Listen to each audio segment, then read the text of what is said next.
Bueno, buenos días, yo soy Cristina de Vicente, soy magistrada de la Audiencia Provincial de Vizcaya.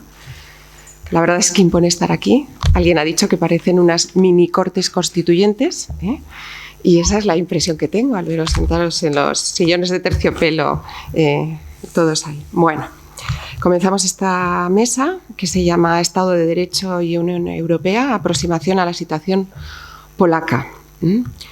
Bien, el valor del Estado de Derecho forma parte ya de la identidad misma de la Unión Europea como ordenamiento jurídico común que se concreta en una serie de principios que contienen obligaciones jurídicamente vinculantes para los Estados miembros. El control del cumplimiento de estos principios le corresponde al Tribunal de Justicia de la Unión Europea y los socios están obligados a velar por evitar cualquier regresión en cuanto al valor del Estado de Derecho, absteniéndose de adoptar normas que menoscaben la independencia de los magistrados sin que puedan poner por excusa la organización interna o su legislación nacional o internacional. Ese es el llamado principio de no regresión. Bien, estos principios tan claros no nos han caído del cielo.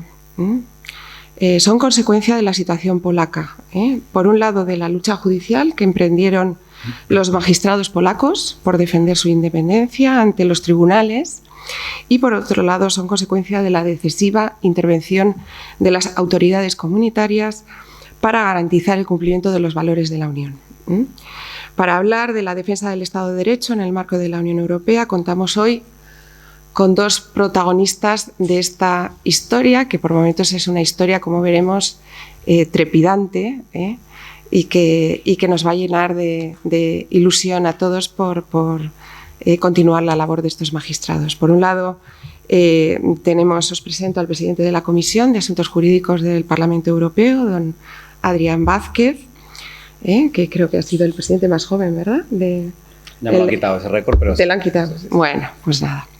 Y por otro lado, para hablar de la situación polaca, tenemos el privilegio de hablar hoy con dos protagonistas de esta historia, dos magistrados polacos pertenecientes a la Asociación Judicial Justitia. Bien. En primer lugar, vamos a comenzar antes de hablar de la situación de los jueces polacos, por situarnos en el contexto europeo, y esta pregunta va dirigida a Adrián. ¿Cuándo y dónde surge la preocupación por el Estado de Derecho? ¿Cómo evoluciona esta preocupación a lo largo del tiempo y cómo afecta a los distintos países europeos? Bueno, lo primero, mil gracias por la invitación. La verdad es que es un placer. No conocía esta sala y es una maravilla estar en ella, me encanta. Un poco distinta que la que tenemos en el Parlamento Europeo, es un poquito más fría y entramos unos cuantos más. Pero bueno, lo primero para responder a esta pregunta, más que la preocupación por el Estado de Derecho no surge en la Unión Europea, más bien la Unión Europea como proyecto político surge justamente por la necesidad de protegerlo. Y esto obviamente no hay que retrotraerse a lo que ha pasado en el siglo XX y las guerras que hemos tenido y el desastre político y social que lo que hace es desembocar en la necesidad de estar unidos y de tener unas reglas básicas y comunes entre todos. Y de ahí que todos los tratados, hasta el actual de Tratado de Lisboa, sobre todo en el artículo 2, consagra como principio fundamental de nuestra Unión ese respeto al Estado de Derecho y también como condición a los países que quieran sumarse a la Unión Europea ese respeto al Estado de Derecho y a la separación de poderes. En el caso de la evolución, y voy a utilizar ahora el caso polaco, aunque tenemos dos compañeros que lo saben infinitamente mejor que yo, es cierto que desde 2016 sí surge una preocupación política en Bruselas por la deriva de algunos estados, de algunos gobiernos, en el intento de horadar esa separación de poderes y por lo tanto dañar el Estado de Derecho. Y yo recuerdo, yo llevo en el Parlamento Europeo desde 2014 y nosotros, yo soy del Grupo Liberal, el Grupo de Centro, y nosotros teníamos compañeros polacos que ya en aquella época nos decían, en las elecciones de finales del 15, nos decían, ojo con el PiS, que era el partido de gobierno, que ahora ha perdido las elecciones, de lo que estoy muy contento, por cierto.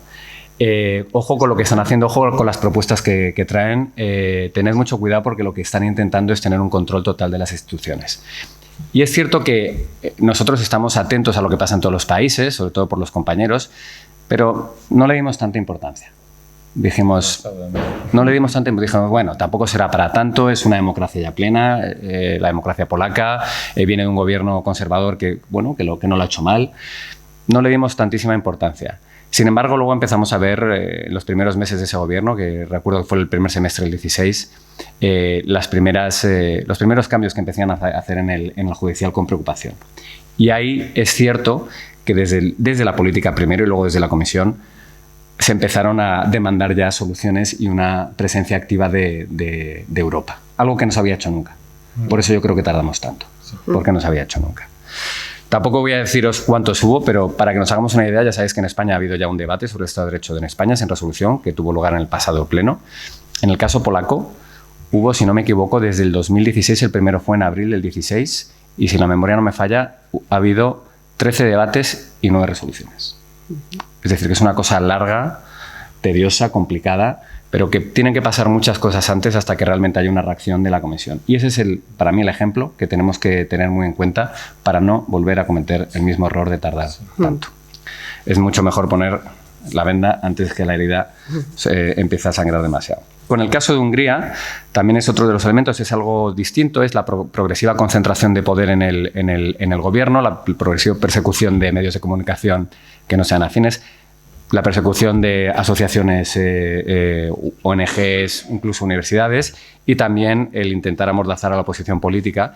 El caso de Hungría, como hemos visto, es más complicado por los resultados electorales que el gobierno de Orbán sigue teniendo, pero es otro de los elementos que también han sido los que han saltado todas las alarmas. Y el último es el de Rumanía, con el intento del gobierno socialista en el 17 de aprobar una ley que era una amnistía de facto, liderada por Liviu Dragnea, que era el líder socialista de aquellas, para amnistiar una comisión de delitos de prevaricación y malversación de fondos públicos para poder volver a presentarse a cargo público. Eso se paró de manera muy rápida. En 6 meses tuvimos 4 debates en el Parlamento Europeo y una resolución, y en pleno año electoral, en el que también había una presidencia de turno del Consejo de Rumanía, la Comisión, el propio vicepresidente Timmermans y Juncker, lo pararon con mucha presión y también por una respuesta de la ciudadanía rumana muy clara y con un referéndum público que lo que dejó de manera clara es que no se podía seguir por ese camino.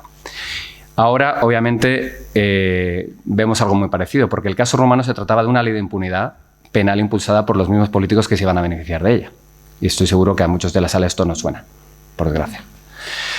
Entonces, ahora lo que dedicamos nuestro gran esfuerzo en el Parlamento, en las instituciones, y lo que estamos intentando, por lo menos desde mi grupo parlamentario y yo mismo, es intentar parar lo que está sucediendo en España. Hay que hablar de ello. Yo llevo 10 años allí, casi todo mi tiempo lo he dedicado a hacer mucha diplomacia explicando a parlamentarios y partidos políticos de todos los países europeos que España era una democracia plena, que había separación de poderes, que no se perseguía a políticos por sus ideas, que aquí tienes toda la legitimidad y el derecho de tener una idea política como quieras, siempre y cuando respetes el marco constitucional. Y eso es muy difícil, porque el marco comunicativo, con el caso de la independencia de Cataluña, está completamente perdido. Es muy difícil contrarrestar un mensaje tan poderoso del que no nos dejan votar. Es muy difícil. Y esto ha sido un trabajo de chinos, lluvia fina, yo no sé cuántas capitales y congresos políticos me he recorrido en 10 años, pero más de 50.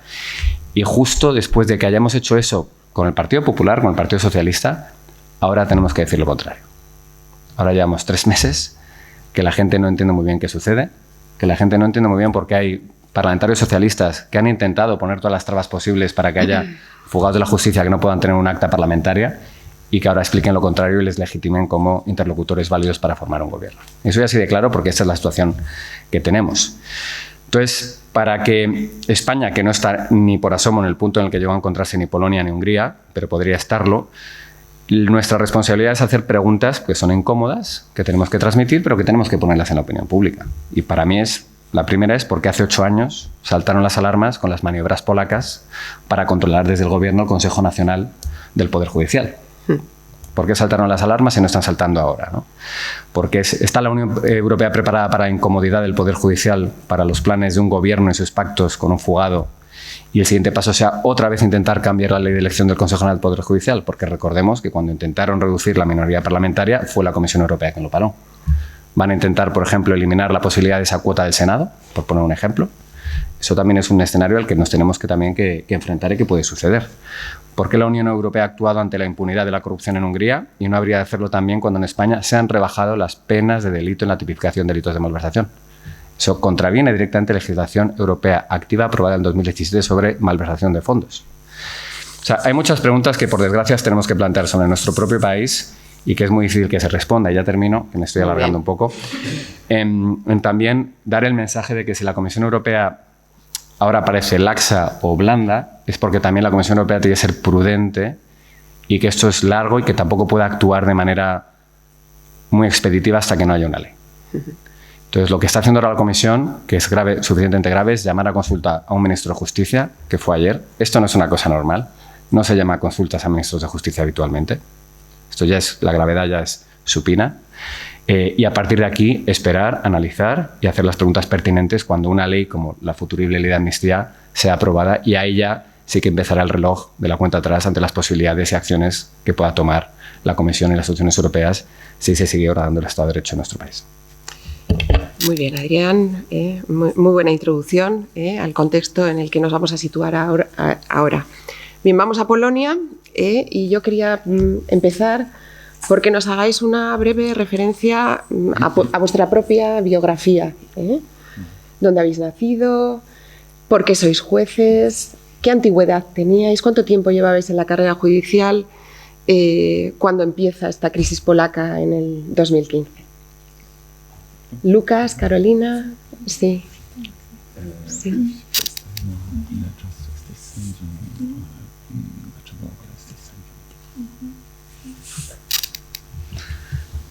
Buenos días, gracias por la invitación. Thanks for having me. I feel really honored because I can see that your judiciary is in a very important moment in history.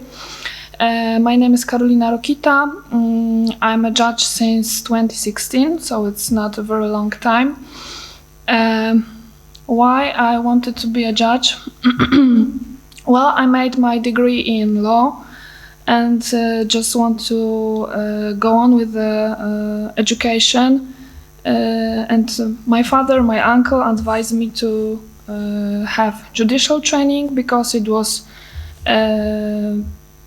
the best level of education for lawyers. So I thought that I'll give it a try and see what the future brings. And as soon as I started judicial training, okay. Sorry. Entonces, buenos días a todos. Voy a traducir un poco lo que Carolina ha dicho para vosotros ahora, pero primero quiero agradecer por la invitación también y voy a decir un poco más sobre mí más tarde. Más lo que Carolina ya ha dicho es que entró en la judicatura en 2016, que realmente su familia le recomendó que es una buena carrera para hacer, para convertirse, para primero estudiar el derecho y más tarde para convertirse en un juez y empezar esa carrera como en la judicatura, en la justicia. And as soon as I began the judicial training, I was like, okay, so that is something that I might want to do in my life. And it was like, this, click, that's it, yes. And I really worked hard to become a judge and was very happy and humbled when I got the nomination from the Legal Judiciary Council. Entonces, cuando empezó su entrenamiento, el curso de preparación para convertirse en una jueza, sentí que es lo que ella quería hacer en el futuro, que le gusta este trabajo y que realmente siente que es algo importante que podría hacer en su futuro.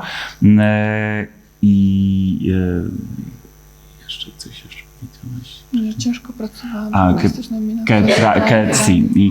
Que trabajaba muy duro y para obtener esa nominación judicial pero por parte del Consejo Judicial Polaco Legal antes de 2018, que es una fecha muy importante en Polonia, como Carolina ha dicho antes, que entró en la judicatura en 2016, así que 2 años antes de que todos estos problemas con el Consejo Judicial Polaco se empezaron, ¿no? Muy bien. Lucas, cuéntanos tú un poco dónde estabas en el año 2016 y empieza a relatarnos brevemente, por orden cronológico, cuáles son las reformas legales que se emprendieron y qué significado tienen desde el punto de vista de la protección de la independencia de los jueces. Entonces, yo me llamo Łukasz Mrozek, soy el juez de lo civil ahora, trabajo en Varsovia, en el Tribunal de Primera Instancia en el centro de Varsovia. Empecé a trabajar como un juez en 2006. Y primeros 10 años trabajaba en lo penal, luego fui por un breve tiempo al Tribunal de los Derechos Humanos al Estrasburgo y cuando volví en 2017 de la Francia empecé a trabajar en la división civil. Y en 2010, para mí realmente el problema con el gobierno antidemocrático de ultraderecha que ganó las elecciones en 2015, para mí la situación era más o menos clara en el mismo año, porque ellos estaban en el poder 2 años entre 2005 y 2007. Entonces no tenían tanto tiempo para hacer todas estas reformas que hicieron después de 2015, pero ya desde el principio se sabía que esta vez no van a dejar la justicia libre, independiente, imparcial.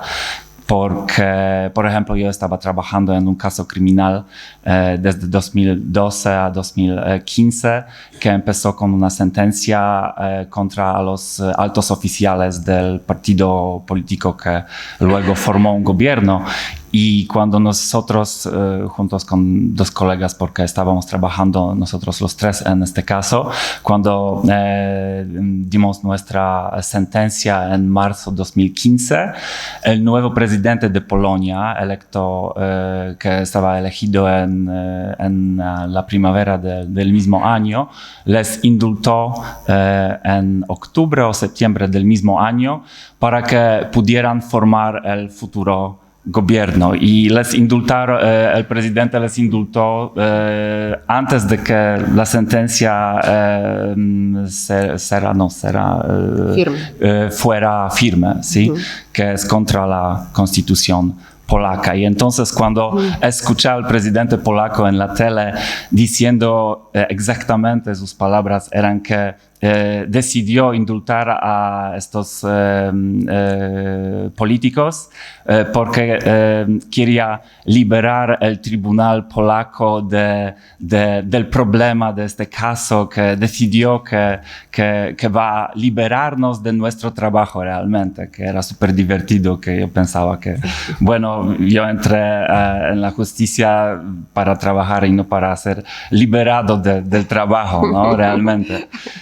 Pero bueno, cuando lo vi en la tele diciendo estas palabras, pensé que para mí el futuro en la justicia cambió definitivamente por algunos años, pero bueno, tengo mi tribunal, tengo mi trabajo, lo puedo hacer, no tengo que ser promovido a un tribunal de segunda instancia.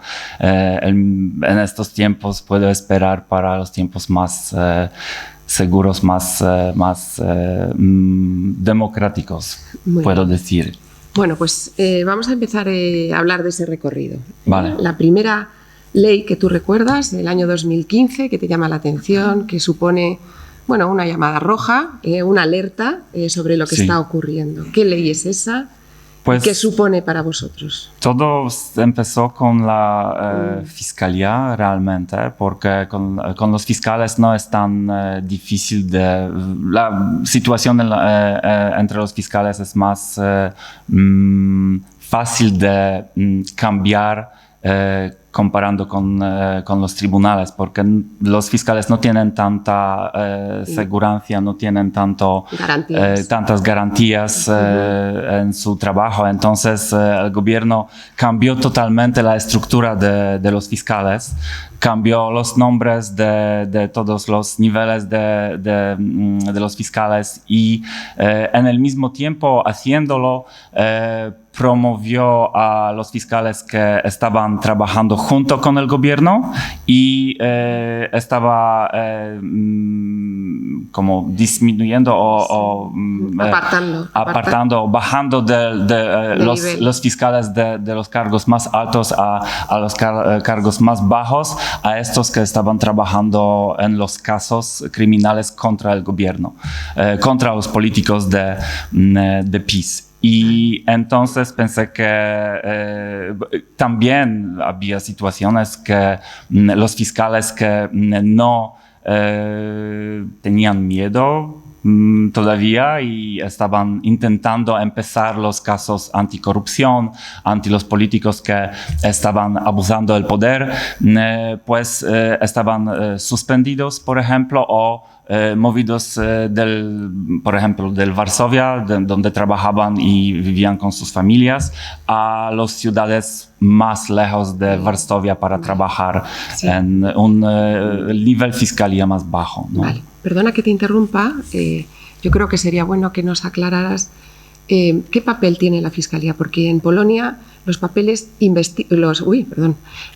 fiscales investigan los delitos, ¿verdad? En Polonia no es como aquí, no son los jueces de instrucción. No tenemos los jueces de instrucción. En Polonia los fiscales investigan todos los casos criminales y lo que también es importante, lo que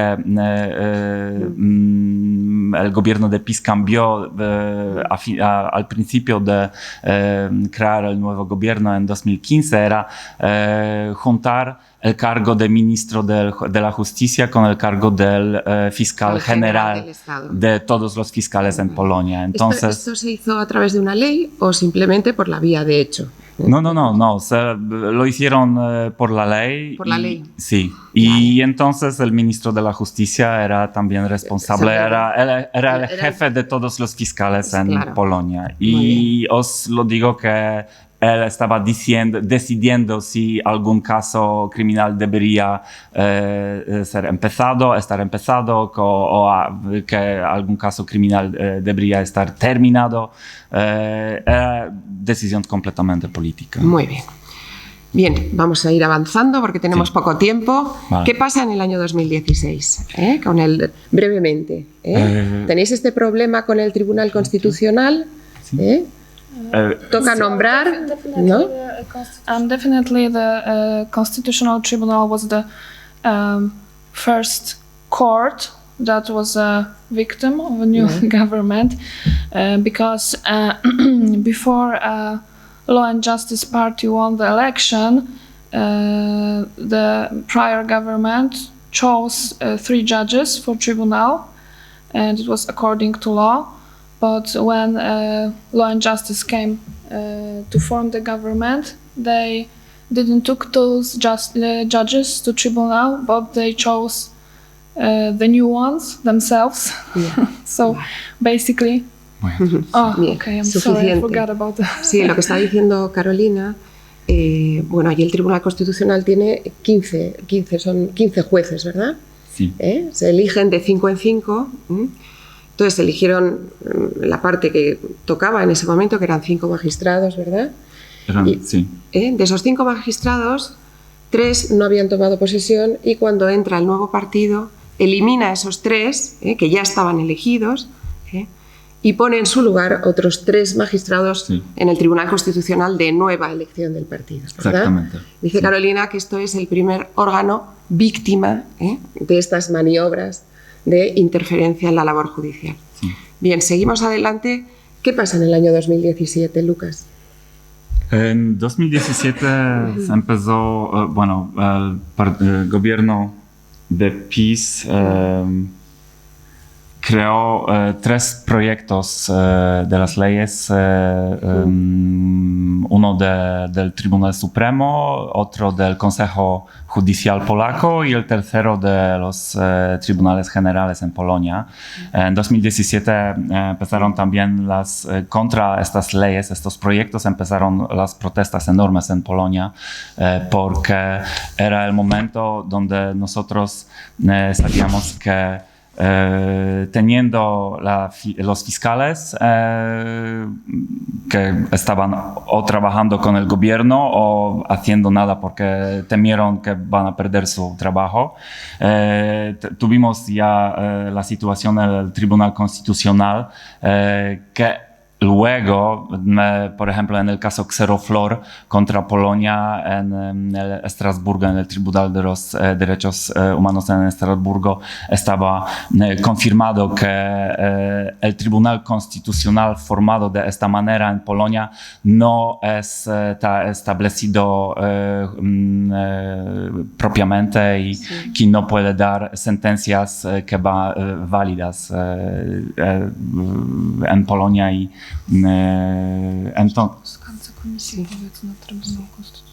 entonces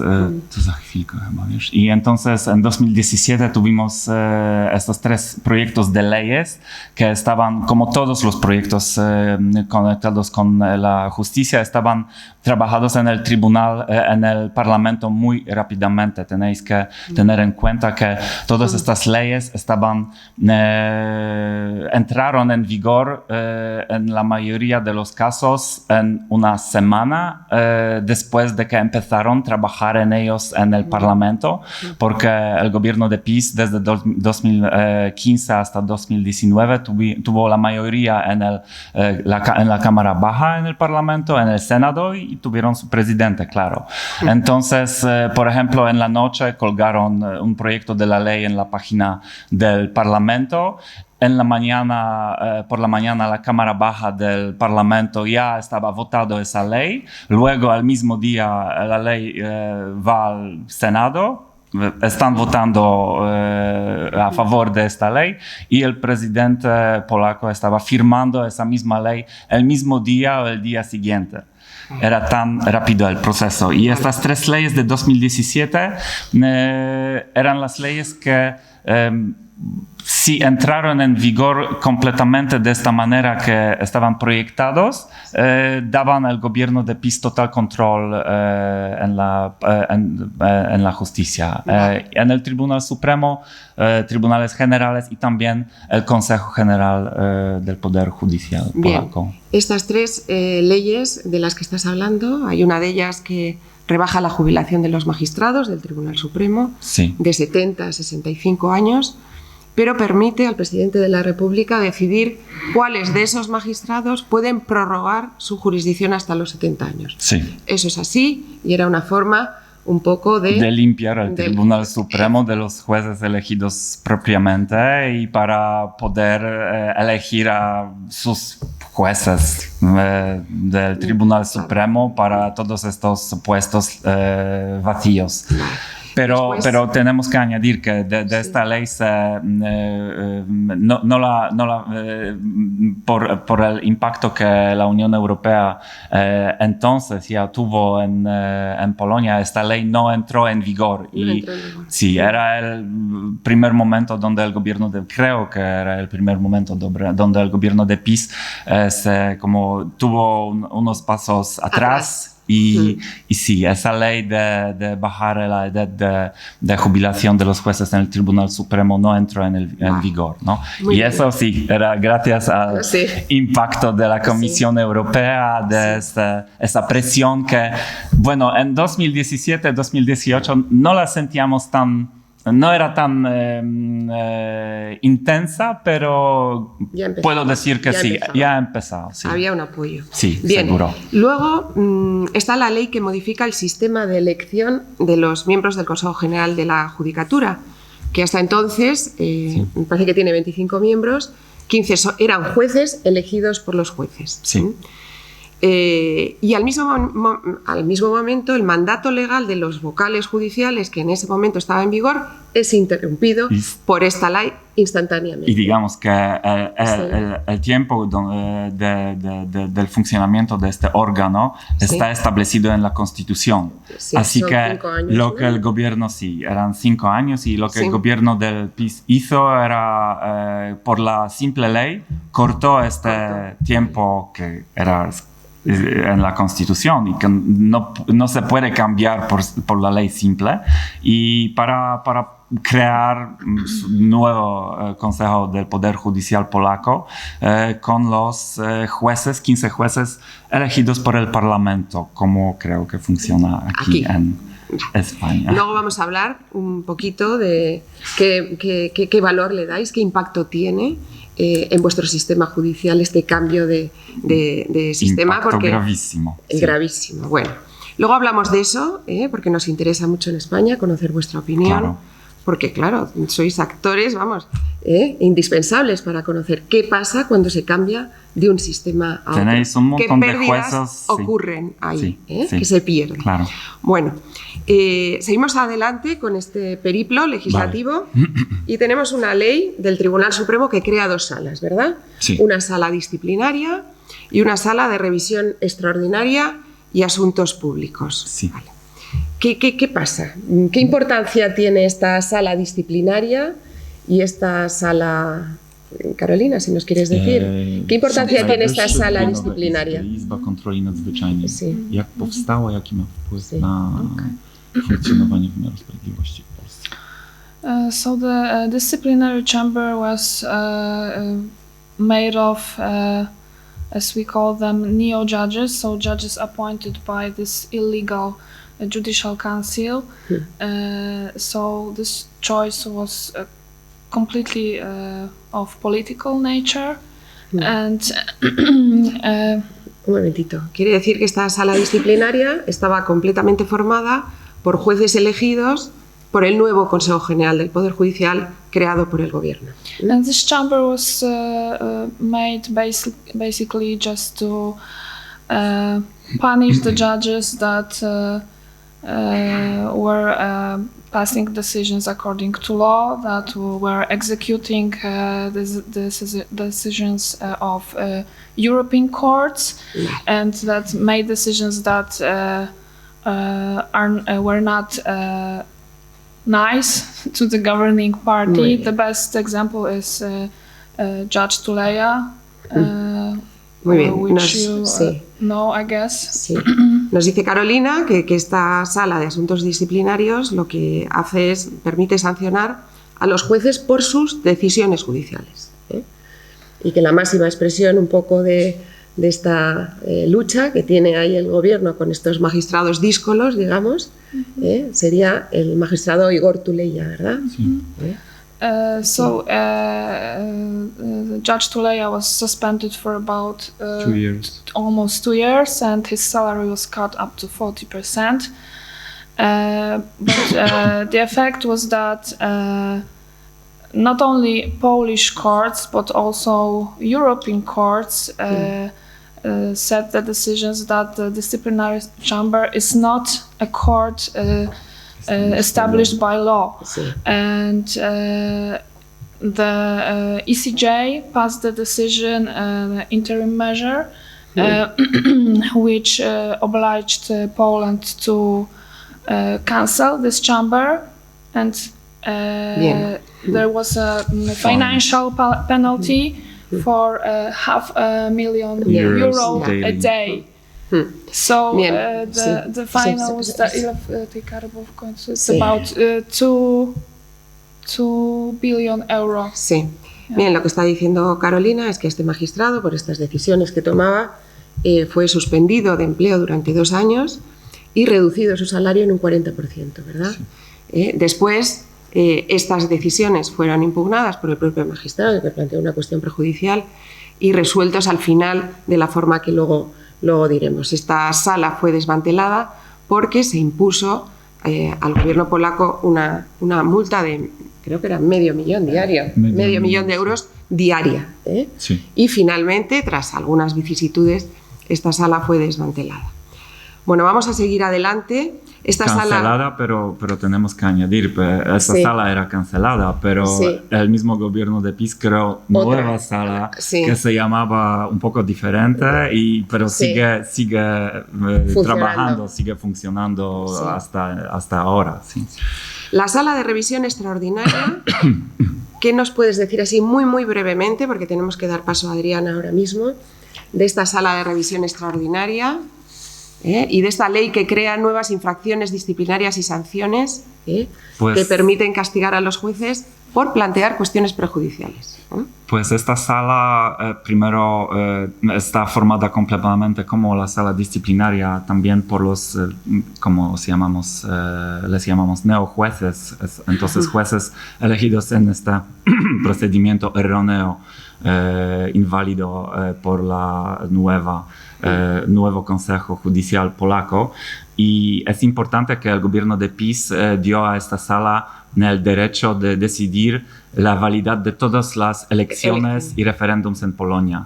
Entonces, los jueces elegidos por los políticos están decidiendo si las elecciones polacas están válidas o no, primero. Y segundo, la misma sala es la única sala donde se podría ir y cuestionar la legalidad o imparcialidad o independencia de los jueces del Tribunal Supremo. Entonces, los jueces elegidos en el procedimiento inválido tenían que decidir si este procedimiento está válido o no. En palabras breves, ¿no? Y tenemos una sentencia súper nueva del Tribunal de los Derechos Humanos de hace una semana de nuestro expresidente polaco Lech Wałęsa contra Polonia, donde, y no es la primera sentencia diciéndolo, pero la más nueva y súper importante para nosotros, que los jueces del Tribunal de los Derechos Humanos de Estrasburgo dicen que, bueno, esta sala no está una sala del Tribunal Supremo establecida por la ley, que los jueces que trabajan en esta sala no están imparciales, no están independientes, y además esta sentencia del Tribunal de Estrasburgo es la sentencia piloto que tenemos muchas recomendaciones del Tribunal de Estrasburgo que tenemos que hacer con nuestro Consejo del Poder Judicial, que es el ingrediente más importante de esta sentencia y de la situación en la justicia polaca, porque produce estos jueces, de una manera inválida que entran en la justicia, trabajan, dan las sentencias, y hay como más de 2.000 jueces que están formados de esta manera en Polonia, que ahora ya sabemos por esa sentencia del Tribunal de Estrasburgo que hay que primero cambiar la situación con el Consejo General del Poder Judicial polaco, elegirlo de una manera nueva, donde nosotros los jueces elegimos los jueces para trabajar en este consejo, y luego que tenemos 500 casos de la misma casi manera en el Tribunal de Estrasburgo que toca los mismos problemas, y como esa sentencia de Lech Wałęsa contra Polonia es la sentencia piloto, ya podemos imaginar cuál será la respuesta del Tribunal de Estrasburgo en estos 500 casos que ya estamos esperando para las sentencias, ¿no? Muy bien, vamos a seguir un poco rápidamente porque Adrián se tiene que marchar, y luego seguimos con la conversación con los jueces polacos. Bueno, vamos a hablar ahora de la protección del Estado de Derecho en la Unión Europea. ¿Cuál es la respuesta de las autoridades europeas frente a la crisis polaca, y brevemente cómo se va articulando en el tiempo al ritmo que estos acontecimientos que nos han relatado se van sucediendo? Bueno, lo primero es disculparme de antemano que me tenga que ir un poquito antes, porque tengo otro debate sobre Estado de Derecho a las 11, o sea que es el monotema ahora. Sí. Lo habéis explicado muy bien, la verdad es que parece increíble cuando lo contáis, lo que ha sucedido en Polonia. Y también es increíble porque cuando esto empezó a suceder en las instituciones europeas no había herramientas reales para intentar frenarlo o de alguna manera meter presión más que las que se tenían que un poco interpretar a medida que pasaban las cosas. La primera vez que se aplica el artículo 7.1, que es ese procedimiento de infracción, es en el 17, pero es cierto, y tú lo has dicho, que entre el 17 y el 19 pasan 2 años en los que muchas de estas cosas están sucediendo y lo que hace la Comisión y el Consejo es sobre todo intentar tener un diálogo con el gobierno polaco para parar la deriva autoritaria y para intentar revertir sus decisiones. Eso yo me acuerdo porque entre esos 2 años es cuando tenemos como 6 o 7 resoluciones y debates en el Parlamento Europeo y cada vez todos los partidos y grupos políticos de centro ponemos más atención en todo lo que estaba pasando allí y empezamos a exigir más herramientas para poder revertir la situación. Cuando hay el cambio de comisión en el 19, empiezan a todo lo del tema de las zonas libres LGTBI y todos estos elementos que ya superan la barrera de la oración del Estado de Derecho, y es cuando desde el Parlamento, y además es una iniciativa que salió desde el Grupo Liberal, se empieza a hablar de este mecanismo de condicionalidad adjunto a el Estado de Derecho, que básicamente sería la capacidad de la Comisión de congelar fondos europeos en el caso de que haya un Estado que abiertamente contraviene el artículo 2. Aparte, se empiezan ya a levantar las disputas que el Parlamento mismo hace con la Comisión al TJUE, al Tribunal de Luxemburgo. Hemos hecho creo que 6 o 7, ahora hay 5 abiertas. Yo he firmado 2 en el 20 y el 21, si no recuerdo mal. Y esos son los pasos que ahora y herramientas que sí tiene la Unión Europea. ¿Qué pasa? Que tuvimos esos 2 años de inacción. Y esa inacción lo que provocó es que la oración continuase. Pero también es cierto que en cuanto el mecanismo de condicionalidad se empezó a aplicar en el 21, funcionó. Sí. No hay nada como tocar la cartera. Claro. Pero también es cierto que el revertir la situación no es por la presión europea, es porque hubo mucha gente, sociedad civil, gente como vosotros, que empezó a clamar, a salir a las calles, a meter presión de una manera cívica también en todas las instituciones, y porque ahora han perdido las elecciones. No hay otra manera de revertir estas cosas. Entonces el proceso es largo, es complejo, pero es cierto que ya existen mecanismos como el proceso de infracción en el artículo 7.1 y el mecanismo de condicionalidad que pueden ejercer una presión tremenda en estos gobiernos. Presión que en otros no funciona tan bien.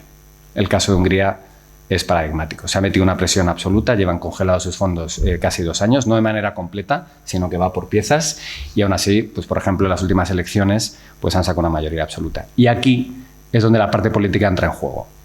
Porque si las instituciones se posicionan de manera, no voy a decir radical, pero muy expeditiva ante un gobierno nacional, es muy fácil hacer política de eso. Bruselas son los malos, Soros, son ellos los que quieren cambiar nuestro modelo de vida, y ahí es donde hay que tener mucho cuidado, y por eso la Comisión tiene que ser, ante todo, prudente en todas las decisiones que tome, porque lo último que necesitamos es crear más euroescépticos, como estamos viendo, por ejemplo, en las elecciones que han sucedido en Holanda hace escasas semanas, con lo que ha pasado en Italia, las encuestas que vemos en Francia, etc. Entonces, ese equilibrio es muy complicado y no queda otra que también tener un vistazo puesto en la sociedad y cómo es la tendencia social de ciertas... de ciertos partidos políticos. También quería sacar aquí un poco el tema de Rumanía, porque creo que es un ejemplo muy bueno cómo la Comisión sí consiguió de alguna manera revertir esto, aparte de esa presión de los partidos de oposición y de la sociedad civil rumana. Pero voy a decir 3 frases que dijo en enero del 2019 el presidente Juncker, el presidente de la Comisión de aquellas, cuando visitó Bucarest y de manera pública pidió al gobierno rumano que tenían que parar esa ley de amnistía. Y dijo 3 frases en su intervención en Rumanía que me parece que son muy buenas para hoy. La primera dijo que obviamente sería un paso hacia el pasado aprobar una ley de amnistía escrita por los propios amnistiados, cuando sobre todo lo que va a hacer es perdonar delitos de corrupción por el simple interés político de unos cuantos para poder volverse a presentar elecciones. También dijo, aunque la Unión Europea se construye sobre pactos, no puede haber negociaciones sobre principios jurídicos. Y la tercera, no creo que la primera ministra de aquella rumana quiera ensombrecer la presidencia rumana del Consejo de la Unión Europea, que tenía en el Consejo Rotatorio, al exportar las dificultades internas de su país a Europa. Y estas 3 cosas son exactamente lo que estamos viviendo hoy en día. Entonces, ¿cómo se puede revertir esto? Pues con la presión ciudadana, con la sociedad civil y con la responsabilidad de cada uno de nosotros de denunciarlo por los cauces que cada uno tenga al alcance. No se puede hacer otra cosa. Y luego también... también para nosotros los jueces, para aclarar a la sociedad y creo que vamos a hablar un poco más tarde sobre esto, pero también las ciudadanías, los ciudadanos y las organizaciones no gubernamentales es una buena idea y también es súper importante, pero es súper importante también que los jueces están explicando lo que está pasando a la sociedad, ¿no? Pero sé que aquí es un tema un poco difícil y podemos hablar un poco de esto, pero yo podría añadir esto a lo que estás perfectamente diciendo ahora. Y está sucediendo, ¿no? Porque hemos visto la cascada de cartas, de peticiones de numerosas asociaciones, ONGs, asociaciones de sociedad civil, de jueces, de fiscales, de inspectores de trabajo, decanos de colegios de abogados. Todas esas cartas ya están en Bruselas. Además, nosotros nos hemos encargado de traducirlas todas al inglés y enviarlas a la comisión. Y esa es la presión que se tiene que hacer. Pero también lo que hay que explicar a la opinión pública, porque yo ahora muchas veces me encuentro gente que me dice ¿por qué Europa no hace nada? ¿Qué está esperando Europa? Lo primero que hay que explicar es que el gobierno que hay es legítimo. Europa no va a venir aquí a quitar a nadie del gobierno. Eso solo se hace en las urnas. Eso punto número 1. Punto número 2, el ejemplo polaco. Realmente empezamos en enero del 16 y no ha tenido un impacto verdadero hasta hace escasos 6 meses. Son casi 8 años, que hay que tener en cuenta que es un procedimiento lento. Pero por la parte positiva, creo que sí que la sociedad civil y las asociaciones en España y partidos políticos de la oposición nos estamos moviendo rápido.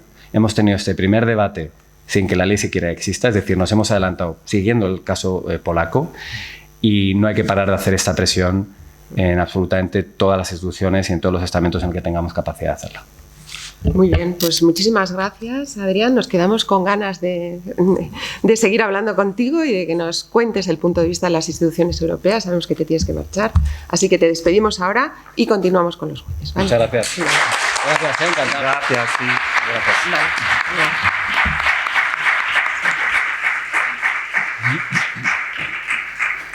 Bueno, pues continuamos ahora con el apartado que a mí me parece más emocionante de lo que nos van a contar los jueces polacos, que es la reacción de los jueces polacos. Lucas, cuéntanos qué debates tuvisteis, cómo empezasteis a pensar en qué es lo que hay que hacer ante lo que está ocurriendo, cómo levantar, como digo yo, la cara del ordenador, de los casos, de la pila de casos, levantar la mirada, hablar entre vosotros y tomar decisiones. ¿Esto cómo fue? Bueno, tuvimos la misma conversación que creo que aquí ya todavía la tenéis, que si nosotros los jueces deberíamos, por ejemplo, exponernos mediáticamente, ¿sí? Ir a la televisión, a la radio, en la prensa, por la internet y explicar a la sociedad lo que está pasando. Si esto es cruzar alguna línea, que nos estamos metiendo en un mundo político o no. Claramente los políticos del gobierno estaban diciendo que, por ejemplo, nuestra organización se convierte en un partido político, que nosotros estamos casi los políticos, porque queremos explicar a la sociedad, por ejemplo, por qué el Tribunal Constitucional no puede funcionar de esta manera, como Carolina y yo los estábamos explicando. Ya tenemos el Tribunal de Estrasburgo y de Luxemburgo diciendo lo mismo lo que nosotros estábamos diciendo hace años, 5 o 6 años, a la sociedad polaca. ¿Por qué el Tribunal Constitucional no puede funcionar así? ¿Por qué el Consejo del Poder Judicial polaco no puede funcionar de la manera anticonstitucional y crear nuevos jueces que realmente no son jueces y dan sentencias que ni sabemos que van a funcionar en el futuro, que se puede ejecutarlas? Por ejemplo, igual dentro de toda la Unión Europea, que dan las sentencias para las partes de otros países de la Unión Europea, y se puede ejecutar esas sentencias si se están dando ellas a los jueces elegidos en este proceso erróneo, inválido por el Consejo Judicial polaco. Y pensamos que estábamos pensando cómo podríamos intervenir en esta situación, cómo explicar a la sociedad lo que está pasando, cuál es el problema Y bueno, decidimos que hay que hacerlo, decidimos que explicar el Estado de Derecho, el balance de los poderes, donde estamos viendo el abuso del poderes, qué es la Constitución, qué son las leyes, cómo funcionan, cómo están trabajando juntos, cuál es la jerarquía de las leyes en Polonia, porque la sociedad realmente tiene otros problemas y no tiene que saberlo todo, y no es para la mayoría de la gente no es tan súper importante saber que no se puede cambiar la constitucional con el simple ley, ¿no? ¿Por qué no? Pues parece que todo está ocurriendo dentro del Parlamento y ¿por qué no podemos hacerlo, no? Así que lo estábamos paso a paso haciendo.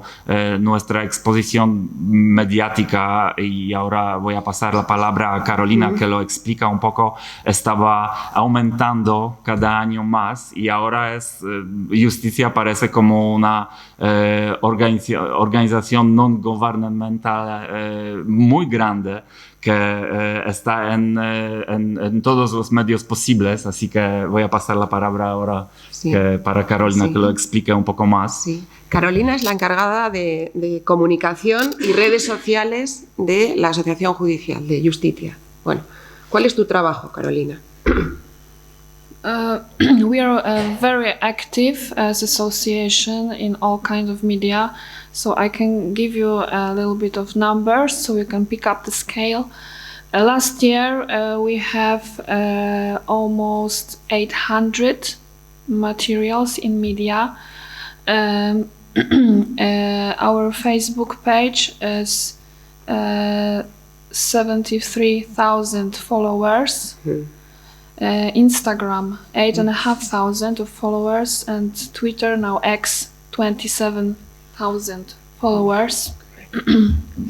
Sí. Pues nuestra exposición mediática está creciendo muy rápidamente, por ejemplo, en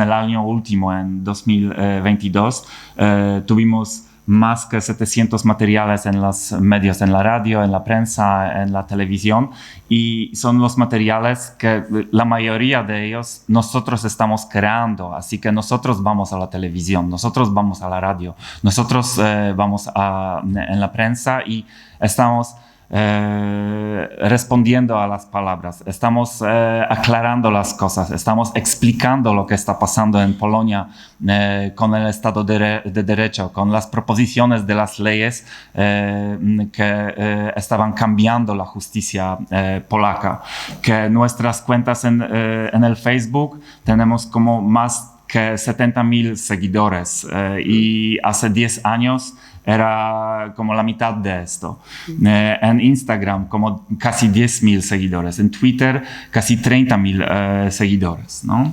Muy bien. ¿Qué es lo siguiente que hacéis? Porque tenéis aquí, hay un llamamiento que hacéis la asociación sobre las candidaturas de los puestos en el Tribunal Supremo. ¿Qué importancia tiene esto y qué decisiones tomáis sobre esto, Lucas? Ahora... Sí. Bueno, ¿qué planes tenemos para el futuro? No. En ese momento yo creo que... por favor. Sí. Yo creo que en el año 2018, cuando se producen estas... si volvemos un poco al pasado. Sí, estamos hablando un poquito de la reacción vuestra. Y en el año 2018, cuando se producen estas modificaciones en el Tribunal Supremo y en el nombramiento de los magistrados del Tribunal Supremo, creo que tomáis una decisión importante. Sí.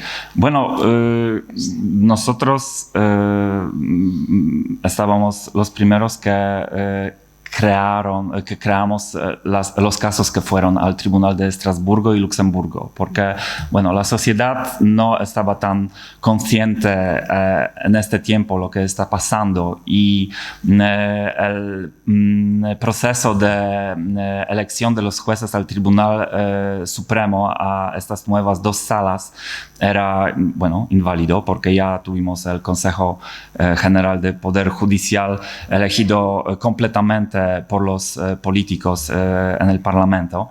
Y entonces algunos de nosotros decidieron involucrarse en este sistema inválido y probar este sistema de una manera que decidieron ir al Tribunal Supremo a presentarse como ante candidatos. Sí, a presentarse, gracias, como candidatos ante el poder, este Consejo Judicial. Supimos que no van a estar elegidos, claro, porque no tenían la espalda política y bueno, no era la idea realmente. Ellos no querían ir al Tribunal Supremo a través de este proceso, pero necesitamos una decisión negativa para ir luego acabando con el proceso de apelarla en Polonia por todos los niveles de la justicia polaca y luego para ir al Tribunal de los Derechos Humanos en Estrasburgo y para ir y para explicar al Tribunal de Estrasburgo lo que está pasando en Polonia y para obtener primeras sentencias que van a obligar al gobierno polaco a pararse y para cambiar el rumbo de las cosas dentro de la justicia, ¿no? Muy bien explicado, Lucas. Hay otra decisión que tomáis, que es muy importante, que es que los jueces empiezan a cuestionar la legalidad de los tribunales de los que forman parte estos jueces nuevos elegidos por el Consejo. Sí. ¿Qué es exactamente lo que hacen? Porque esto es una decisión que también tomáis junto con la otra. Decidimos, sí, que algunos de nosotros van a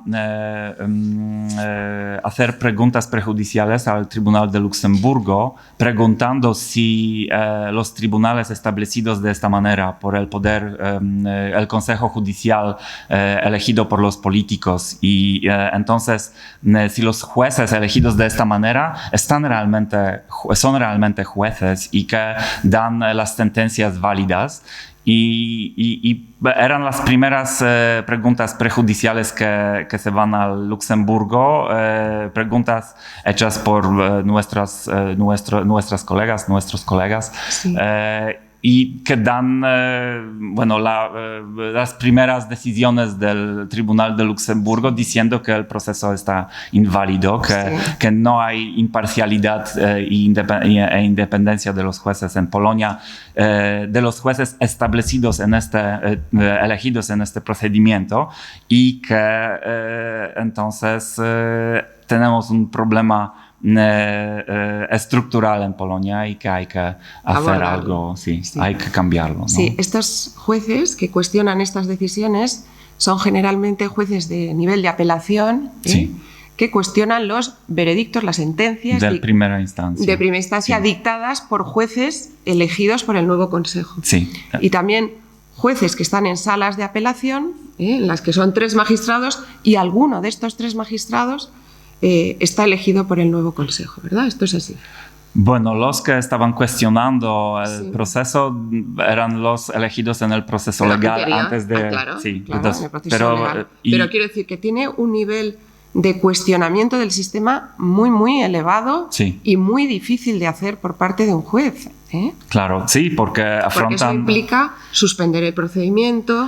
Sí, bueno, esto de suspender el procedimiento con las preguntas prejudiciales es lo normal, ¿sí? En todos los países de la Unión Europea tenemos que hacerlo y esperar a la sentencia del Tribunal de Luxemburgo, pero el problema era otro, que todos estos jueces estaban afrontando al procedimiento disciplinario, claro.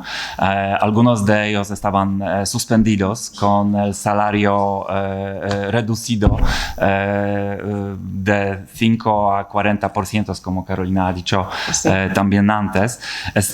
Entonces era la pregunta si hacerlo sabiendo que el resultado, que no supimos cuál será el resultado cuál será la sentencia del Tribunal de Luxemburgo, pero supimos que lo seguro 100% es que ellos van a afrontar el procedimiento disciplinario y lo que va a llevar para ellos en su carrera profesional, pero también en su vida personal, también porque es una cosa que afecta, ¿no? Y que Bien, había también una exposición pública muy grande de estos magistrados que se enfrentaban con el sistema, ¿verdad? Claro, como Igor Tuleya, como juez Żurek, jueza Morawiec, juez Gonciarek, sí, había algunos juez Paweł Juszczyszyn, había algunos sí que... Y no, bueno, nosotros... Cuando estoy conociendo a vosotros un poco mejor ahora, sé que veo a nosotros antes de 2015 realmente, que no estábamos preparados para tanta exposición mediática. Por ejemplo, a mí estar aquí, hablar con vosotros sobre este tema, hace 10 años sería imposible para mí, ¿no? Que yo me veía con mis casos en mi tribunal, trabajando en lo penal, en lo civil, pero no para ir a la televisión o para hablar de estos temas públicamente, porque nadie nos enseña esto a los jueces, no estamos preparados para hacerlo. Y también algunos de estos jueces que decidieron hacer preguntas prejudiciales o decidieron cuestionar el sistema de la justicia polaca creada por este gobierno de ultraderecha, bueno, tenían esta pregunta en la mente, si realmente están preparados para hacerlo, ¿no? Si tienen la resistencia de sobrevivir lo que llevó toda esa situación, que era, bueno, muy difícil, ¿no? Lo que podéis imaginar es que no era fácil, ¿no? de hacer esas decisiones, ¿no? Sí, muy bien. Pues vamos a ir acabando. Carolina, ¿quieres intervenir? Y cuéntanos también un poco cómo veis el futuro de lo que os queda, del camino que os queda por recorrer a partir de ahora.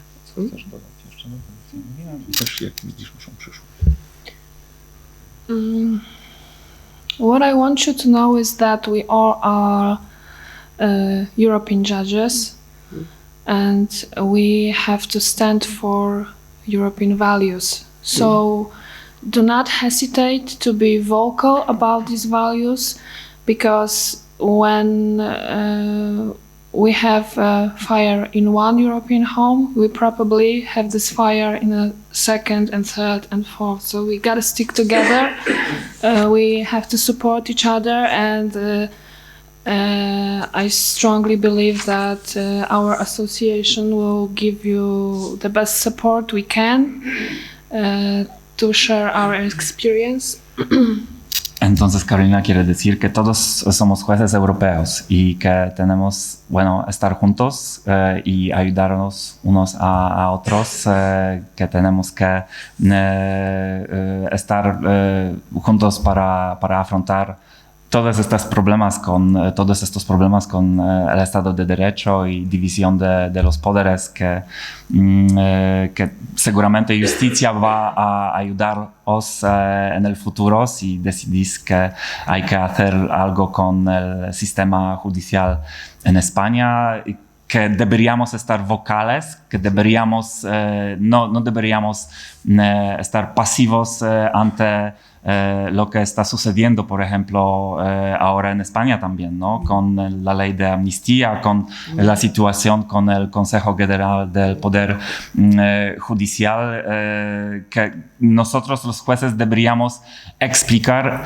exactamente no la política, no las leyes concretas igual, pero los valores, ¿no? Y eso no podemos meternos en un modo de pensar que nosotros jueces, hablando públicamente sobre los valores generales, es algo que no deberíamos hacer. Porque tenemos que hacer, tenemos nosotros los jueces, tenéis la intuición de lo que va a suceder en el futuro en España.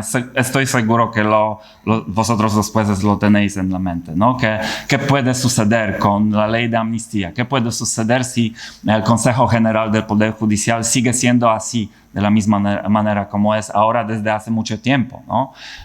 Aquí en España? Y entonces nadie puede explicarlo mejor para los ciudadanos que vosotros realmente, ¿no? Y no podemos cerrarnos en este discurso político políticos siempre van a decir que diciendo sobre estas cosas os vais a convertirse en los políticos, porque es súper fácil de forzaros a cerrar la boca, ¿no? Y no decir a ninguna palabra, pero nadie va a explicar a la sociedad mejor lo que está pasando que vosotros realmente.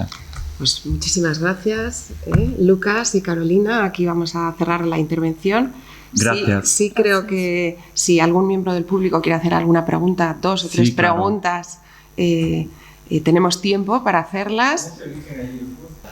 Bueno, antes el proceso era que tuvimos que hacer de 3 a 5 años del curso de preparación para convertirse en un juez. Luego era un examen súper difícil en escrito y oral. El examen oral duraba como 6-7 horas, que tuvimos que responder a unas preguntas de todos los bloques de la ley, civil, administrativo, criminal. Igual que aquí. Sí.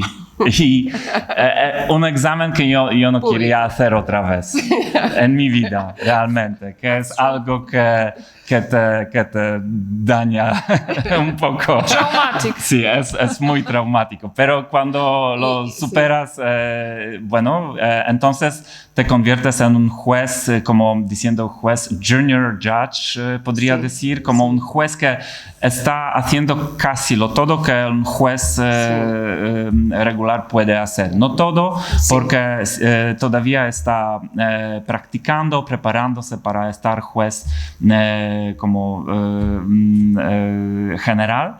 Y entonces estamos invitados al Palacio del Presidente polaco y nos da un acto de nominación y nos convertimos en jueces, pero el Consejo del Poder Judicial polaco tiene un papel súper importante en todo ese proceso, porque el Consejo del Poder Judicial está opinando quién debería convertirse en un juez. El Poder Judicial polaco está dando al presidente la información quién debería ser nominado para convertirse en un juez, sin la decisión del Poder Judicial antes. Era así y ahora es lo mismo, pero el Poder Judicial cambió y entonces el Poder Judicial ahora también tiene el mismo papel, pero el problema es que como el Poder Judicial polaco está elegido de una manera inválida, entonces todas estas recomendaciones siguen el mismo recorrido y entonces sí, tenemos el problema de tener más de 2.000 personas que actúan como jueces, pero y ahora estoy también volviendo otra vez a la sentencia del Tribunal de los Derechos Humanos de Estrasburgo de hace una semana, que es con este Consejo del Poder Judicial tenemos el problema estructural en Polonia, que todos estos nombramientos de los jueces por parte del poder de este Consejo del Poder Judicial está erróneo, está inválido y hay que cambiarlo, ¿no? En Polonia tenemos realmente 2 organizaciones judiciales. Justicia, que es la más grande, que hay como 1/3 de los jueces polacos son miembros de Justicia, que es como 3.600 jueces de Polonia son miembros de Justicia. En Polonia hay como 9.000 jueces en general. Y la segunda organización tiene 200 miembros, así que es pequeña, pero estamos trabajando juntos y no había ninguna ruptura entre nosotros durante todos estos tiempos. Estábamos unánimos y trabajábamos juntos.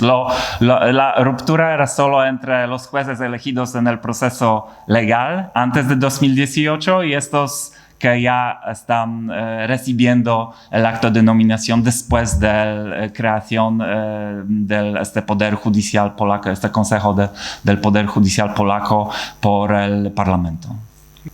No, eran jueces, bueno, la mayoría de ellos eran jueces, pero algunos fiscales también, abogados, entraron en la justicia por parte de este nuevo Consejo del Poder Judicial. Así que eran personas que tenían experiencia en el derecho, claro, pero... por ejemplo, no tenían tanto, como con vuestro Tribunal Supremo, que si lo entiendo bien, el proceso de elección de los jueces al Tribunal Supremo, que no necesariamente los jueces, las personas con la más experiencia, mejor preparados para convertirse en los jueces del Tribunal Supremo, entran en el Tribunal Supremo español por culpa de cómo está trabajando el Consejo del Poder Judicial español, si lo entiendo bien. Así, en Polonia el problema, Lucas, es la discrecionalidad, la amplia discrecionalidad. Y es lo mismo en Polonia ahora, que, por ejemplo, al principio, cuando este Consejo del Poder Judicial estaba en 2018 creado, algunos de nosotros, los jueces, también querían ser promovidos al tribunal más alto por este consejo. Y lo típico era que las personas con menos experiencia, con menos capacidad para convertirse en un juez de un nivel más alto, entraban en el sistema y no estos que tenían realmente más experiencia y estaban preparados mejor para este cargo, ¿no? El sistema. Esto es el futuro para nosotros, porque tuvimos las elecciones parlamentarias el 15 de octubre y la oposición democrática tiene la mayoría de los votos en el Parlamento, pero el partido del último gobierno ganó las elecciones y el presidente polaco, que es del mismo partido, decidió que va a permitir que el partido que ganó va a intentar crear el gobierno como primero, que no tiene mayoría en el Parlamento, pero igual ganó las elecciones, el costumbre... sí, está en el proceso de investidura todavía. Sí, pero el gobierno por ahora todavía, la oposición democrática va a ser creado en la mitad de diciembre, pensamos. Y entonces nosotros, como los jueces de justicia, juntos con los abogados, los fiscales, hemos preparado 5 leyes que la intención es reparar todo el daño que está hecho en la justicia polaca dentro de los últimos 8 años. Casi las leyes están preparadas, pero nosotros estamos esperando para el gobierno que lo podría usar y convertir en las leyes en Polonia, ¿no? Sí, si yo entiendo bien la pregunta. Esos proyectos de ley que se van a presentar cuando el nuevo gobierno esté en funcionamiento van a afectar a las situaciones ya creadas con anterioridad, si tienen efectos retroactivos. Sí. Por parte sí, porque todos estos nombramientos de los jueces después de 2018, todas estas personas van a volver a los cargos que estaban ocupando antes de estos últimos nombramientos. Pero las sentencias no, las sentencias siguen válidas. Solo si las partes de los casos van a decidir que quieren apelar esas sentencias, en los casos particulares la revisión será posible, ¿no? Pero no vamos a anular todas las sentencias, que habrá muchas, por 6 años y 2.000 jueces trabajando que entraron en la justicia por este proceso inválido. Entonces no vamos a invalidar todas, los proyectos no están previsando que todas las sentencias van a estar anuladas, pero sí que los cargos van a estos puestos tendrán que esas personas dejar y volver a los cargos, a los puestos que estaban ocupando antes. No, muy bien, pues acabamos aquí con un aplauso para Lucas y Carolina. Gracias.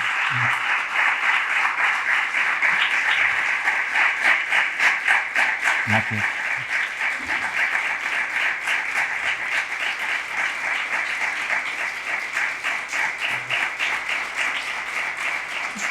Bueno.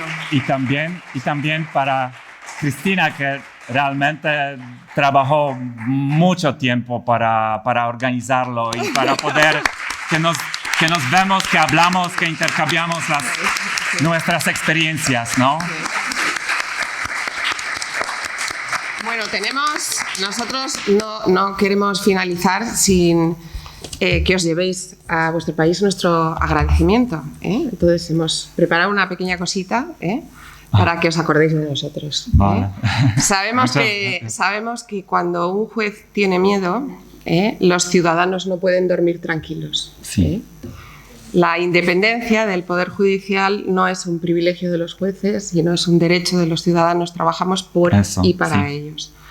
Es fácil sucumbir, como has dicho, a la tentación de no levantar la cabeza del ordenador y no mirar más lejos, porque mirar más lejos es meterse en problemas. Sí. Para un juez que le acusen de meterse en política es lo peor de lo que le pueden acusar. Por eso las dificultades de levantar la voz, claro, de hablar, de exponerse públicamente. Pero hay que distinguir entre la manipulación de los políticos que quieren que nos callamos, ¿no? Y entre lo que realmente nosotros pensamos que tenemos que explicar a la sociedad, ¿no? Sí. Que es importante porque ellos también, si no saben lo que está ocurriendo, no van a estar por vuestra parte, ¿no? Y no van a apoyar a vosotros. Entonces, para nosotros es súper importante educar a la sociedad, ¿no? De explicarlo todo en unas palabras simples, generales, como por qué es importante tener el Tribunal Supremo donde los jueces todos están elegidos en un procedimiento apolítico, por qué los tribunales generales que trabajan con los partes en tantos casos de día a día, ¿no? ¿Por qué deberían estar elegidos en un proceso justo, en un proceso imparcial? ¿Por qué la independencia de los jueces es tan importante? Y la independencia de los jueces no es como una palabra efímera, ¿no? Que eso significa problemas o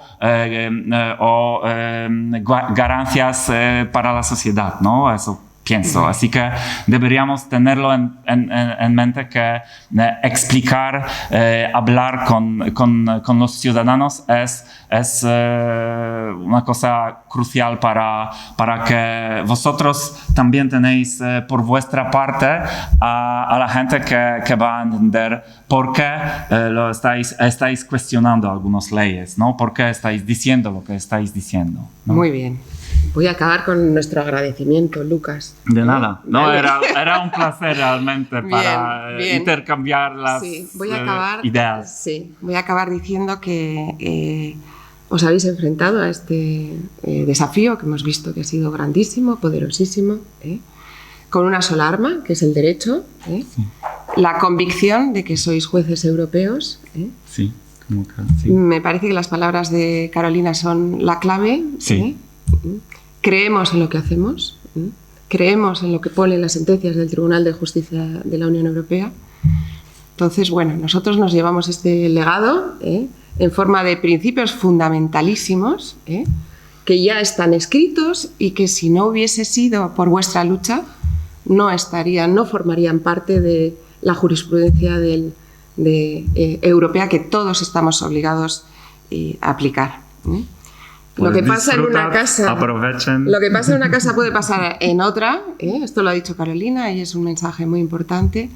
Así que estaremos con los ojos abiertos y seguiremos con la ilusión, de verdad, que nos habéis trabajado por ser juez en nuestro país y por defender los valores de la Unión.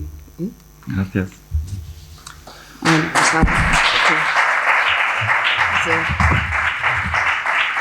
Sí, pues les entregamos esta placa que pone exactamente Foro Judicial Independiente en agradecimiento a la defensa de la independencia del Poder Judicial en Europa hecha por los jueces polacos.